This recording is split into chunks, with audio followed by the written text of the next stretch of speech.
அன்பு தமிழ் நண்பர்களுக்கு வணக்கம். ஐமன் அல் ஜாவஹிரி என்ற அல் கொய்தாவின் தலைவன் எகிப்தில் பிறந்து கைரோவில் டாக்டர் பட்டம் படித்து பிறகு சர்ஜன் ஆகி அவர் பணிபுரிந்தார் என்பது உங்களுக்கு தெரிந்திருக்கும். அவனை CIA எப்படி கொலை செய்தது என்பது தெரியுமா?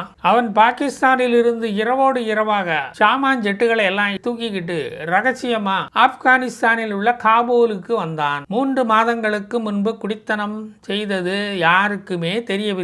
ஆனால் CIAக்கு மட்டும் தெரிந்துவிட்டது. காபூலில் உள்ள ஹக்கானி என்ற தீவிரவாத குழுவில் உள்ள ஒருவனது வீட்டில் தான் குடிபெயர்ந்தான். அவனுடன் அவனது மகளும் மருமகனும் குழந்தைகளும் மற்றும் உள்ள சில்லறை எடுபிடிகளும் வந்து தங்கிவிட்டார்கள். அவன் அங்கு ஒளிந்து இருப்பது தலிபான் லீடர்கள் யாருக்குமே தெரியாது. ஏன்னா ஏற்கனவே 2 பேருக்கும் வாய்க்கால் வரப்பு சண்டை இருக்க 24 மணி நேரமும் எலி போல அறைக்குள் ஒளிந்து எப்படித்தான் வாழ்வது? யாராலேயாவது அப்படி இருக்க முடியுமா? நம்மால எல்லாம் முடியாது. ஃப்ரெஷ் ஏரை சுவாசிக்க காலையில் மொட்டை மாடிக்கு வரும் பழக்கம் அவனுக்கு இருந்தது. பால்கனி வராண்டாவில் நடந்து கொண்டே தினசரி பேப்பர் படிப்பது அவரது வழக்கம். அப்பொழுதுதான் கழுகு போல் காத்திருந்த ட்ரோன் விமானம் தன்னுடன் கொண்டு வந்திருந்த தீபாவளி பட்டாசை எல்லாம் தட்டிவிட்டதும் அது போய் தாக்கி அவரை நாரா ஆக்கிவிட்டது அந்த நரகாசுரனை. இதுதான் கதை சுருக்கம். இனி விரிவாக பார்ப்போமா? ஐமன் அல் ஜாவஹிரிக்கு மாடி வராண்டாவில் வந்துதான் புத்தகமோ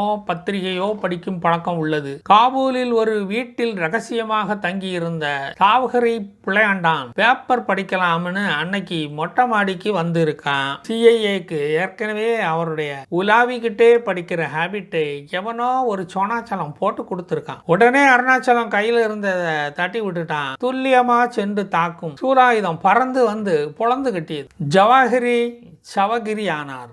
இதுதாங்க நடந்தது. எவனுமே எதிர்பார்க்கவில்லை. ஐமன் அல் ஜாவஹிரி அவர் கூட எதிர்பார்த்து இருக்க மாட்டார். இப்படி அமெரிக்காவில் இருந்து யமதர்மராஜா எரும வாகனத்துல வந்து பாச்சக்கயிறை வீசுவாருன்னு அவரு கூட கொஞ்சம் கூட நினைச்சே பார்க்கல. தாலிபான் தலைவர்கிட்ட கேட்டா அவங்களுக்கு ஒண்ணுமே தெரியல. அவர் சொல்லவே இல்லை, எனக்கு எதுவுமே தெரியாது, நான் எழுதி கொடுப்பதை தான் டிவி ஷூட்டிங்காக படிப்பேன், வேற ஒண்ணு எனக்கு தெரியாது சாமி என்று கூறிவிட்டார். அல் கொய்தா தலைவர் இங்கு வந்து தங்கி இருக்கிற விஷயத்தை எவனுமே சொல்லவே இல்லை. இந்த லட்சணத்துல தான் அங்க ஆப்கானிஸ்தான் பார்டர் செக்யூரிட்டி போர்ஸ் இருக்கிறது. எப்பவுமே சுறுசுறுப்பா இருக்கிற ஐமன் அல் ஜாவஹிரி அதிகாலையிலே எழுந்துவிடும் பழக்கமுடையவர். உலக விஷயங்களை அப்டேட் செய்து விடுவார். காலையில எந்திரிச்சதும் தினத்தந்தி பேப்பர் படிக்கலன்னா அவரால் ஒரு வேலை கூட செய்ய முடியாது. எந்த நாட்டுல எங்க வெடி வைக்கலாம்னு ஸ்கெட்ச் போட்டு கொடுக்கணுமே, அதுக்கு உலக விஷயங்கள்லாம் தெரிஞ்சிருக்கணுமே.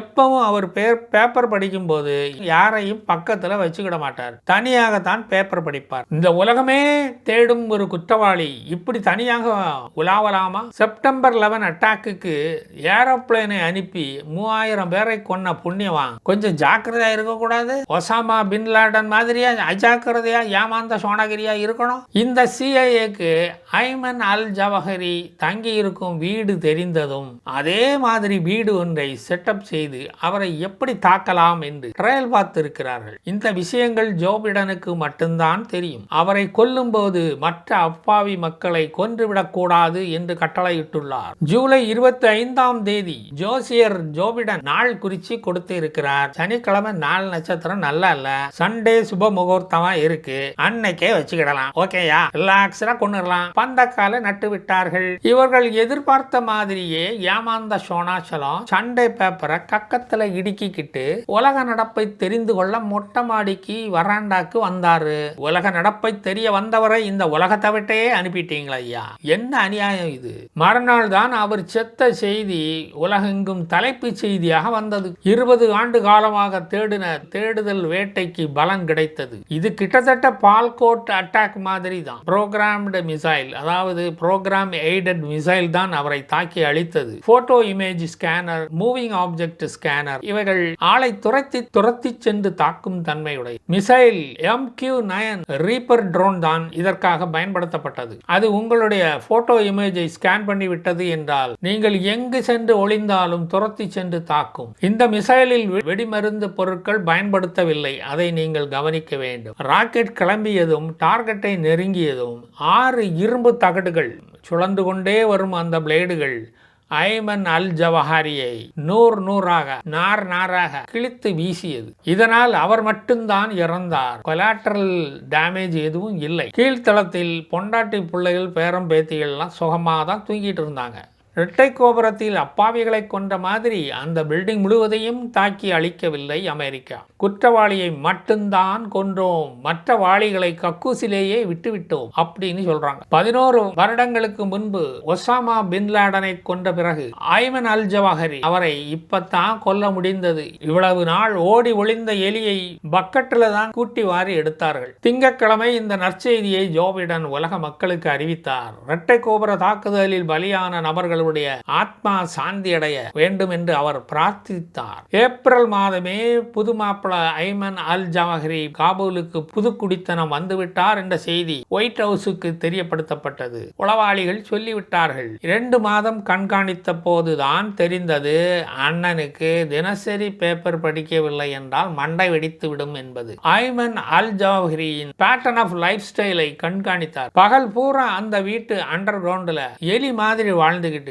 டெய்லி ஃப்ரெஷ் ஏரை சுவாசிக்கணும்னு எந்த எலிக்குமே தோணத்தானே செய்யும். மொட்டை மாடிக்கு வந்து ஃப்ரெஷ் ஏரை குடித்து விட்டு பேப்பரை படித்து விட்டு அப்புறம் தான் கீழே போவாராம் இந்த கொலகிரி. எப்பவுமே கீழே தானே போற, இன்னைக்கு நீ மேல கொஞ்சம் போயிட்டு வா அப்படின்னு அனுப்பிவிட்டார்கள். இந்த கட்டதுறையை கொன்ன மிசைலுக்கு ஹெல் ஃபயர் என்று பெயர். அதாவது நரகத்து தீ என்பது அதன் பொருள். அது தனிநபரை கொல்வதற்கென்றே வடிவமைக்கப்பட்டது. CIA டைரக்டர் வில்லியம் பர்ன்ஸையும் மற்ற டெக்னீஷியன்களையும் ஜோ பைடன் வெகுவாக பாராட்டினார். இனி அடுத்த எலி வேட்டைக்கு போகும்போது சொல்லி அனுப்புறேன், கண்டிப்பா வந்து கலந்துக்கிடணும், ஓகேயா அப்படின்னு சொல்லி வாழ்த்தி அனுப்பி வைத்தார்கள். இந்த எலி வேட்டைக்காக ரகசியமாக ஜூன் ஜூலை 2 மாதமும் ரகசிய கூட்டங்கள் நடந்தது. அந்த பொட்டன்ஷியல் ராமிபிகேஷன் ஆஃப் ஸ்ட்ரைக்கை பற்றி தான் தினமும் பேசுவார்களாம். மரவில் இருந்து பைனாக்குலர்ஸ், டெலஸ்கோப்புகள், ஸ்னிப்பர் ரைபிள்ஸ் அண்ணனை கண்காணித்துக் கொண்டே இருந்தன. ஐமன் அல் ஜவாஹரி தங்கி இருந்த வீடு ஹக்கானி தலைவரின் உதவியாளர்களில் ஒருவனுக்கு சொந்தமானதாம். வீட்டை வாடகைக்கு கொடுத்தவன் யாருக்கிட்டையும் சொல்லவே இல்லையா. இந்த அட்டாக்கை கேள்விப்பட்டதும் ஹக்கானி எலிகள் எல்லாம் அண்டர் கிரவுண்டுக்குள்ள போயிட்டாங்களாம். ஐமன் அல் ஜவாஹரியின் வீட்டுக்கு யார் யார் வந்து போகிறார்கள் என்ற லிஸ்ட் CIA-விடம் இருக்கிறதாம். ஹக்கானி குரூப்பில் உள்ள சில தலைவர்கள் மட்டும் அங்கு எப்போதாவது வந்து செல்வார்களாம். தாலிபான் அரசு தன்னுடைய நாட்டில் இருந்து எந்த டெரரிஸ்ட் குரூப்பும் செயல்படக்கூடாது என்று அறிவித்து இருந்தது.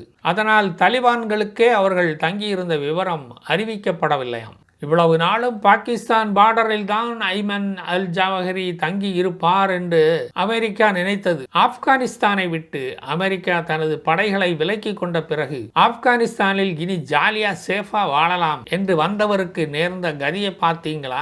இனிமேல் நாங்க ஹக்கானி கூட்டத்தை நம்புவோங்கிற வேண்டாயா உங்க சங்காத்தம் அமெரிக்காவுக்கே போட்டு கொடுத்துட்டீங்க பாத்தீங்களா? 71 வயது ஐமன் அல் ஜவாஹரி கொல்ல பயன்படுத்தப்பட்டது R9X 100 pounds reinforced metal, not a bomb. அதில் வெடிமருந்து பொருள் எதுவும் இல்லை. அவரை தாக்கும் முன் 6 கத்திகள் போன்ற பிளேட்ஸ்கள் வெளியே வந்து அவரை தாக்கி அவரை உடலை சுக்கு நூறாக நாராக கிழித்து விட்டது. செப்டம்பர் 11 அட்டாக்கில் உயிரிழந்த அப்பாவிகளின் ஆன்மா சாந்தி அடைய இது ஒரு காணிக்கை தான். டான்சானியா, கென்யா தூதரகங்களில் அமெரிக்க ஊழியர்கள் எத்தனை பேரை இவர்கள் வெடிவைத்து கொண்டிருக்கிறார்கள். அந்த வயிற்றெரிச்சல் இன்னும் அடங்கவில்லை அமெரிக்கர்களுக்கு. ஹக்கானியின் மகன் சிராஜுதீன் இப்பொழுது தாலிபான் அரசாங்கத்தில் உள்துறை மந்திரியாக இருக்கிறார். அவனது உதவியாளர்களில் ஒருவன் தான் இந்த வீட்டுக்கு சொந்தக்காரன். அவனுடைய வீட்டில் தான் ஜவஹரி தங்கி இருந்துள்ளான். நீ பெரிய விமானத்தை வைத்து தாக்கினால் நாங்க சின்ன குட்டி விமானத்தை வைத்து தாக்குவோம். சின்ன புத்திக்காரனை கொல்ல சின்ன விமானம் போதுமே, ஓகேயா? சரி மக்களே, நான் மீண்டும் வருவேன். ஜெய் ஹிந்த்.